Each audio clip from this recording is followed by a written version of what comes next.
নমস্কার বন্ধুরা, আমি সোমা বলছি। আশা করছি আপনারা সবাই ভালো আছেন। আমি রান্না করব পনির আলু ভাজা।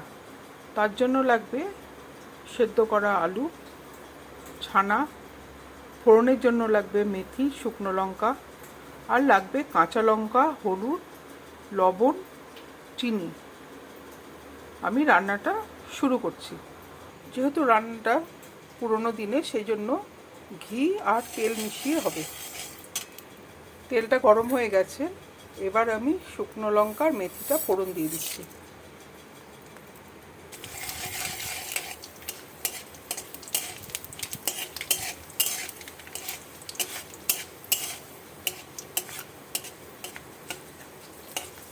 এটা রুটি পরোটার সঙ্গে খেতে খুবই ভালো লাগবে।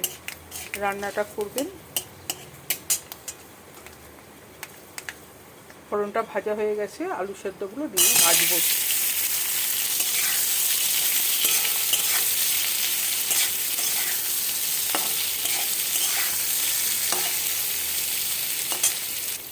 একেবারে সামান্য একটু হলুদ, লবণ, চিনি। রান্নাটা একটু মিষ্টি মিষ্টি হবে। ছানাটা দিয়ে দিলাম। এবার সব পনির আলু সব একসঙ্গে ভালো করে ভেজে নেব। দুটো কাঁচা লঙ্কা চিড়ে আমি এর মধ্যে দিয়ে আর একটু নাড়াচাড়া করে নেব। আমার তৈরি হয়ে গেল পনির আলু ভাজা। রেসিপিটা আপনাদের কেমন লাগলো? ভালো লাগলে আমার পাশে অবশ্যই থাকবেন, কমেন্ট করে জানাবেন, সাবস্ক্রাইব করে আমার পাশে থাকবেন। নমস্কার।